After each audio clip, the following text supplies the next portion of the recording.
The Little Tiny Story. There was once a woman who wished very much to have a little child, but she could not obtain her wish. At last she went to a fairy and said, "I should so very much like to have a little child. Can you tell me where I can find one?" "Oh, that can be easily managed," said the fairy. "Here is a barley corn of a different kind to those which grow in the farmer's fields, and which the chickens eat. Put it into a flower pot and see what will happen." "Thank you," said the woman, and she gave the fairy 12 shillings, which was the price of the barley corn. Then she went home and planted it, and immediately there grew up a large handsome flower, something like a tulip in appearance, but with its leaves tightly closed as if it were still a bud. "It is a beautiful flower," said the woman, and she kissed the red and golden-colored leaves. And while she did so, the flower opened, and she could see that it was a real tulip. Within the flower, upon the green velvet stamens, sat a very delicate and graceful little maiden. She was scarcely half as long as a thumb, and they gave her the name of Thumbelina, or Tiny, because she was so small. A walnut shell, elegantly polished, served her for a cradle. Her bed was formed of blue-violet leaves, with a rose leaf for a counterpane. Here she slept at night, but during the day she amused herself on a table, where the woman had placed a plate full of water. Round this plate were wreaths of flowers with their stems in the water, and upon it floated a large tulip leaf, which served Tiny for a boat. Here the little maiden sat and rowed herself from side to side, with 2 oars made of white horsehair. It really was a very pretty sight. Tiny could, also, sing so softly and sweetly that nothing like her singing had ever before been heard. One night, while she lay in her pretty bed, a large, ugly, wet toad crept through a broken pane of glass in the window, and leaped right upon the table where Tiny lay sleeping under her rose-leaf quilt. "What a pretty little wife this would make for my son," said the toad, and she took up the walnut shell in which little Tiny lay asleep, and jumped through the window with it into the garden. In the swampy margin of a broad stream in the garden lived the toad with her son. He was uglier even than his mother, and when he saw the pretty little maiden in her elegant bed, he could only cry, "Croak, croak, croak." "Don't speak so loud, or she will wake," said the toad, "and then she might run away, for she is as light as swan's down. We will place her on one of the water lily leaves out in the stream. It will be like an island to her. She is so light and small, and then she cannot escape. And while she is away, we will make haste and prepare the state-room under the marsh, in which you are to live when you are married." Far out in the stream grew a number of water lilies, with broad green leaves which seemed to float on the top of the water.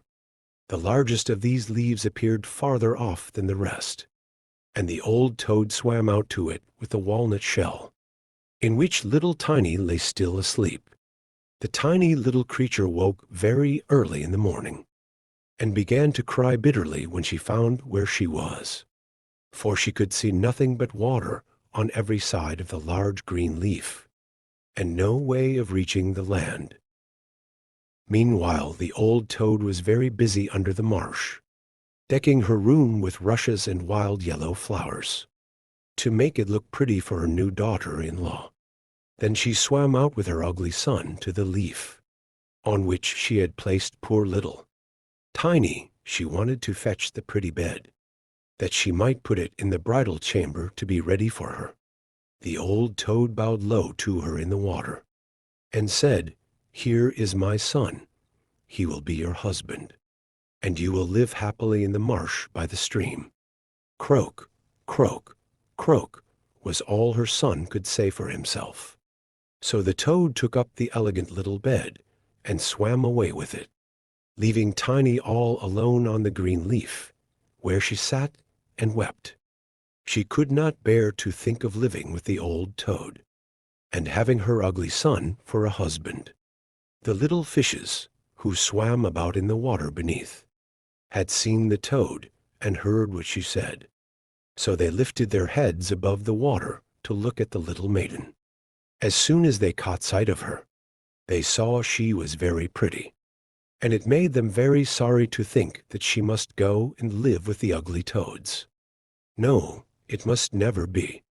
So they assembled together in the water, round the green stalk which held the leaf on which the little maiden stood, and gnawed it away at the root with their teeth. Then the leaf floated down the stream, carrying Tiny far away out of reach of land. Tiny sailed past many towns, and the little birds in the bushes saw her, and sang, "What a lovely little creature!"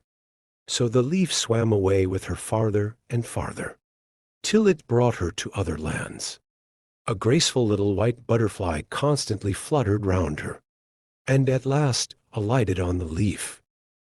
Tiny pleased him, and she was glad of it, for now the toad could not possibly reach her, and the country through which she sailed was beautiful, and the sun shone upon the water, till it glittered like liquid gold.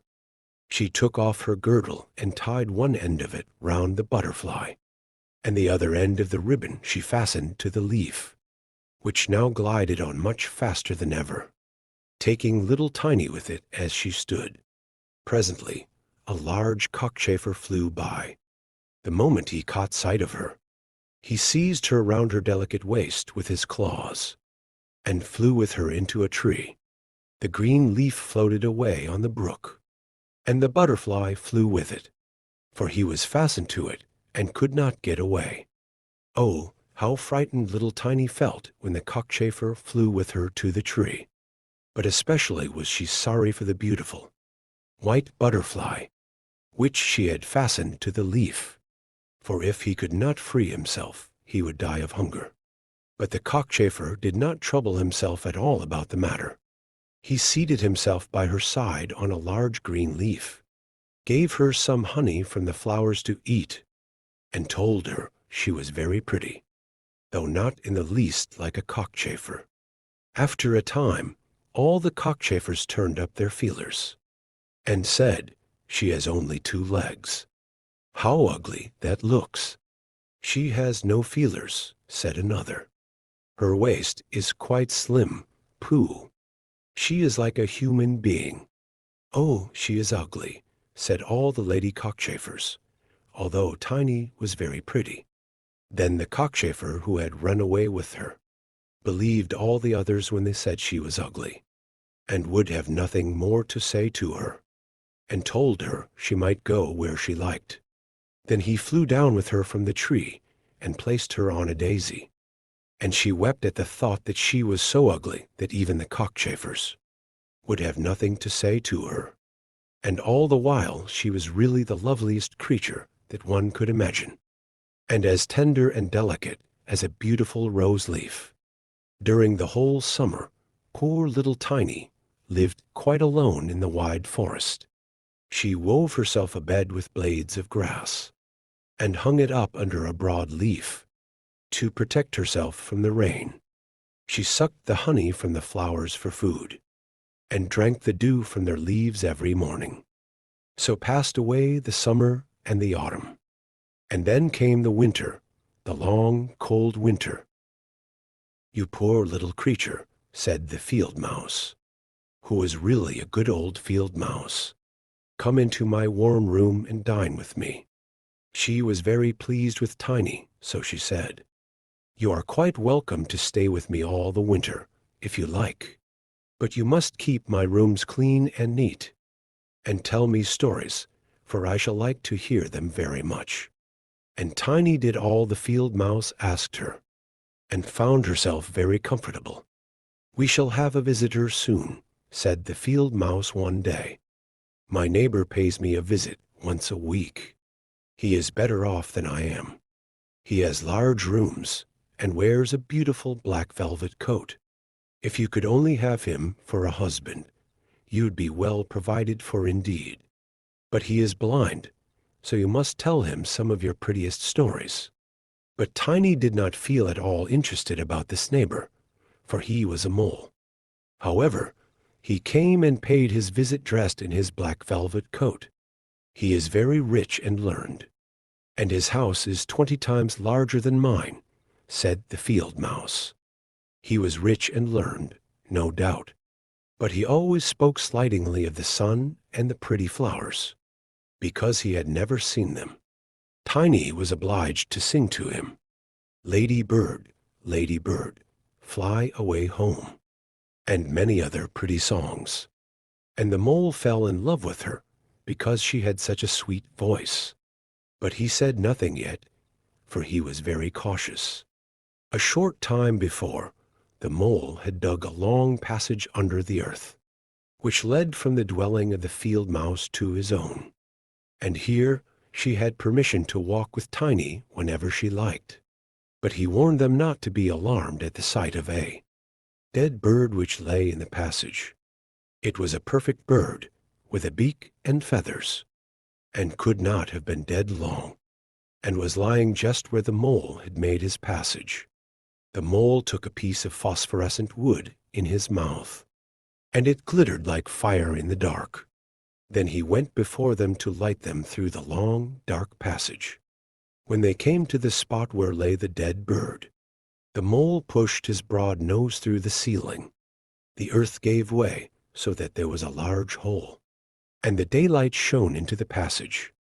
In the middle of the floor lay a dead swallow, his beautiful wings pulled close to his sides, his feet and his head drawn up under his feathers.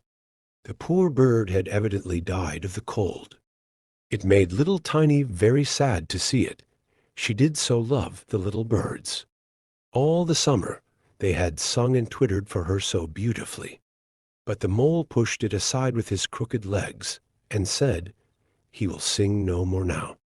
How miserable it must be to be born a little bird. I am thankful that none of my children will ever be birds, for they can do nothing but cry, tweet, tweet, and always die of hunger in the winter." "Yes, you may well say that, as a clever man," exclaimed the field mouse. "What is the use of his twittering? For when winter comes, he must either starve or be frozen to death. Still, birds are very high bred." Tiny said nothing, but when the two others had turned their backs on the bird, she stooped down and stroked aside the soft feathers which covered the head, and kissed the closed eyelids. "Perhaps this was the one who sang to me so sweetly in the summer," she said. "And how much pleasure it gave me, you dear, pretty bird." The mole now stopped up the hole through which the daylight shone, and then accompanied the lady home. But during the night, Tiny could not sleep. So she got out of bed and wove a large, beautiful carpet of hay. Then she carried it to the dead bird, and spread it over him, with some down from the flowers which she had found in the field mouse's room. It was as soft as wool, and she spread some of it on each side of the bird, so that he might lie warmly in the cold earth. "Farewell, you pretty little bird," said she. "Farewell. Thank you for your delightful singing during the summer, when all the trees were green, and the warm sun shone upon us." Then she laid her head on the bird's breast, but she was alarmed immediately, for it seemed as if something inside the bird went thump, thump. It was the bird's heart. He was not really dead, only benumbed with the cold, and the warmth had restored him to life.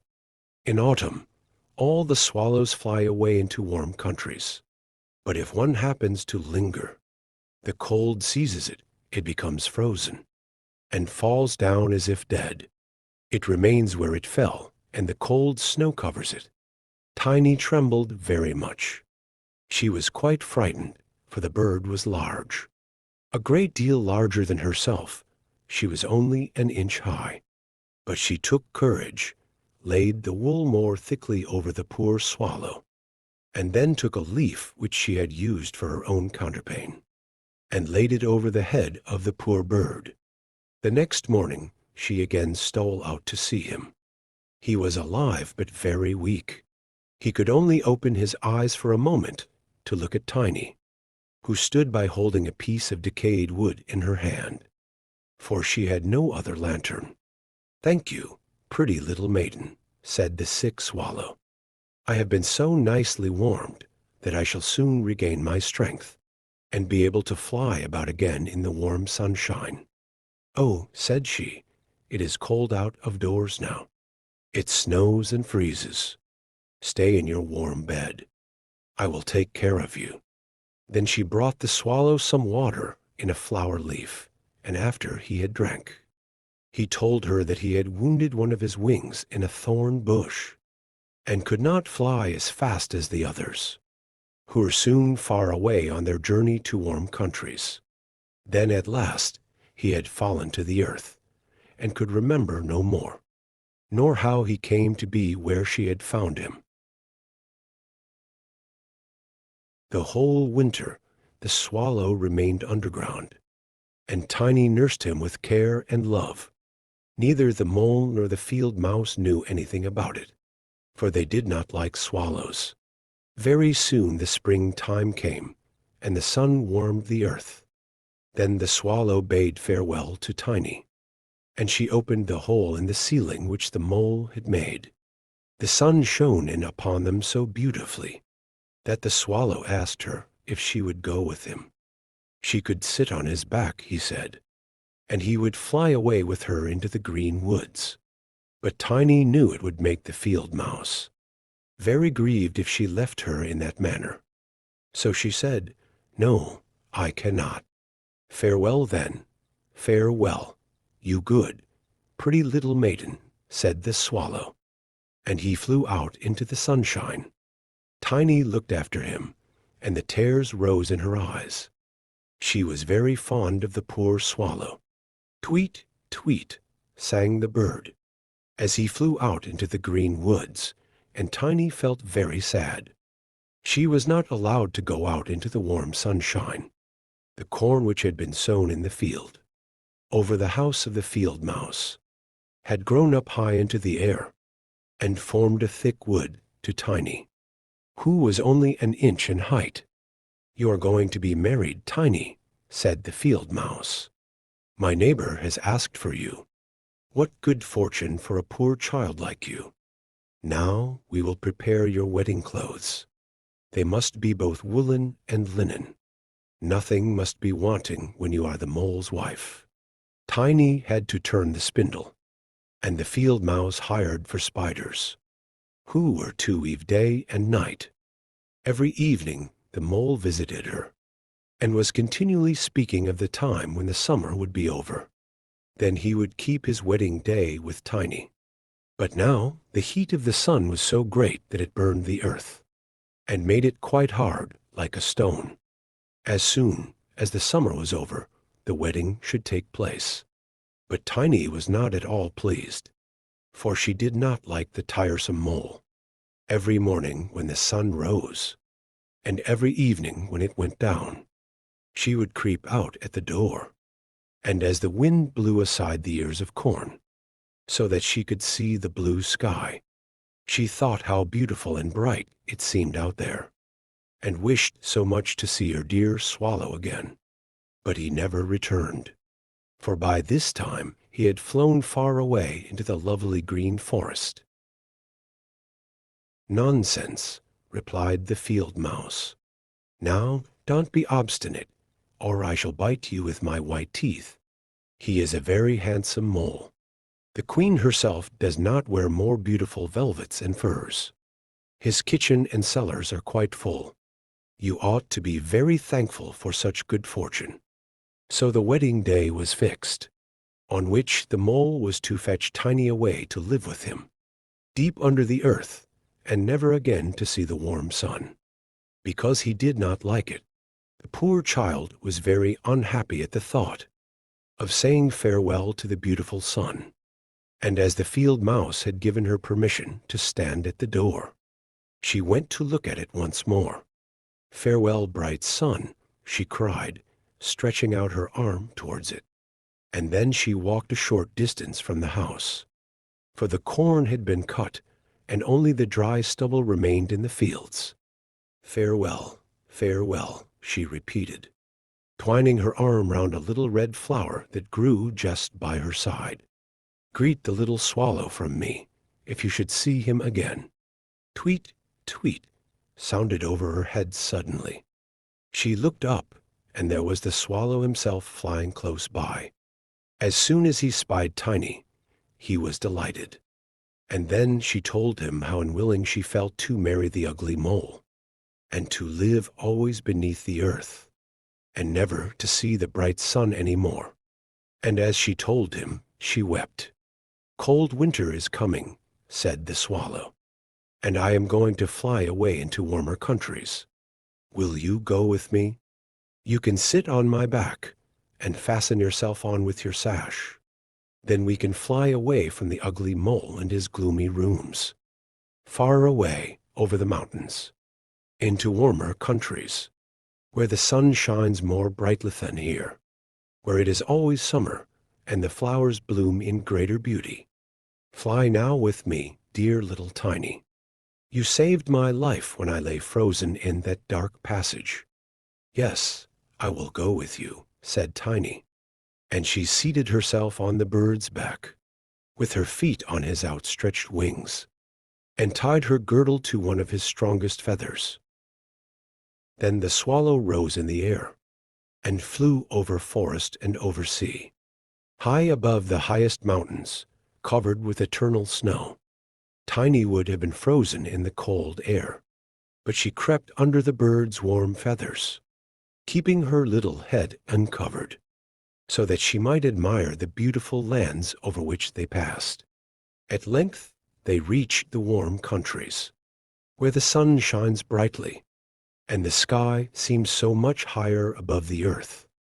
Here, on the hedges and by the wayside, grew purple, green, and white grapes. Lemons and oranges hung from trees in the woods, and the air was fragrant with myrtles and orange blossoms. Beautiful children ran along the country lanes, playing with large gay butterflies, and as the swallow flew farther and farther, every place appeared still more lovely. At last they came to a blue lake, and by the side of it, shaded by trees of the deepest green, stood a palace of dazzling white marble, built in the olden times. Vines clustered round its lofty pillars, and at the top were many swallows' nests, and one of these was the home of the swallow who carried Tiny. "This is my house," said the swallow, "but it would not do for you to live there. You would not be comfortable. You must choose for yourself one of those lovely flowers, and I will put you down upon it, and then you shall have everything that you can wish to make you happy." "That will be delightful," she said, and clapped her little hands for joy. A large marble pillar lay on the ground, which, in falling, had been broken into 3 pieces. Between these pieces grew the most beautiful large white flowers. So the swallow flew down with Tiny, and placed her on one of the broad leaves. But how surprised she was to see in the middle of the flower a tiny little man, as white and transparent as if he had been made of crystal. He had a gold crown on his head, and delicate wings at his shoulders, and was not much larger than Tiny herself. He was the angel of the flower, for a tiny man and a tiny woman dwell in every flower. And this was the king of them all.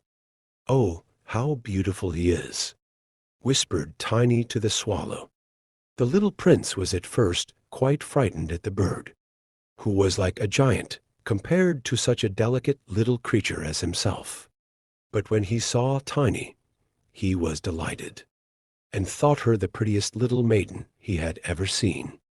He took the gold crown from his head, and placed it on hers, and asked her name, and if she would be his wife, and queen over all the flowers. This certainly was a very different sort of husband to the son of a toad, or the mole with my black velvet and fur. So she said, "Yes, to the handsome prince. Then all the flowers opened, and out of each came a little lady or a tiny lord, all so pretty it was quite a pleasure to look at them. Each of them brought Tiny a present, but the best gift was a pair of beautiful wings, which had belonged to a large white fly, and they fastened them to Tiny's shoulders, so that she might fly from flower to flower. Then there was much rejoicing, and the little swallow who sat above them, in his nest, was asked to sing a wedding song, which he did as well as he could. But in his heart he felt sad, for he was very fond of Tiny, and would have liked never to part from her again. "You must not be called Tiny any more," said the spirit of the flowers to her. "It is an ugly name, and you are so very pretty. We will call you Maya." "Farewell, farewell," said the swallow, with a heavy heart, as he left the warm countries to fly back into Denmark. There he had a nest over the window of a house, in which dwelt the writer of fairy tales. The swallow sang, "Tweet, tweet," and from his song came the whole story.